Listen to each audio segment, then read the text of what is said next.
ఈ నెల 9వ తారీఖు నుంచి రాష్ట్ర ప్రభుత్వం చేపట్టిన మహాలక్ష్మి ఉచిత ప్రయాణం మహిళలకి, ఆడపిల్లలకి, అదేవిధంగా థర్డ్ జెండర్కి టీఎస్ఆర్టీసీ యాజమాన్యం చాలా సక్సెస్ఫుల్గా ఇంప్లిమెంట్ చేయడం జరుగుతుంది.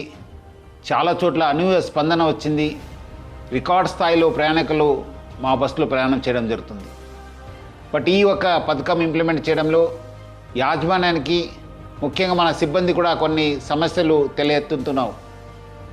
ముఖ్యంగా చాలామంది మహిళలు తక్కువ దూరంకి వెళ్ళే వాళ్ళు కూడా మన ఎక్స్ప్రెస్ బస్సులో ఎక్కి దూర ప్రాంతం వెళ్ళే ప్రయాణికులకి ఇబ్బంది కలిగించే విధంగా ప్రయాణం చేస్తున్నారు.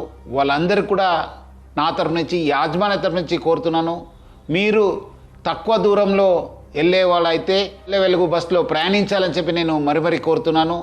అదేవిధంగా కొంతమంది మహిళలు స్టేజ్ కాకుండా మధ్యలో, రోడ్ మధ్యలో ఆపడము, లేదంటే ఎక్కడ కావాలో అక్కడ ఆపండి అని చెప్పి అడుగుతున్నారు. దీనివల్ల కూడా చాలా దూర ప్రాంతంలో వెళ్ళే వాళ్ళు కూడా చాలా ఇబ్బంది కలుగుతుంది. స్టేజ్ దగ్గర మాత్రమే మా బస్సు ఆగడం జరుగుతుంది. సో ముఖ్యంగా దీనివల్ల కూడా దూర ప్రాంతంలో వెళ్ళే వాళ్ళు, వేరే ప్రయాణికులు కూడా మేలు జరుగుతుంది. మన కండక్టర్స్కి, డ్రైవర్స్ కూడా బాగా జరుగుతుంది. లేదంటే కొన్ని చోట్ల మనకు చాలా ఇబ్బంది కలుగుతుంది. మన కండక్టర్స్ కూడా చాలా ఇబ్బంది పడుతున్నారు. ప్రజలు బాగా సహకరించారు. వాళ్ళందరూ కూడా నా తరపు నుంచి, యాజమాన్య తరపు కూడా ధన్యవాదాలు తెలుపుతున్నాను.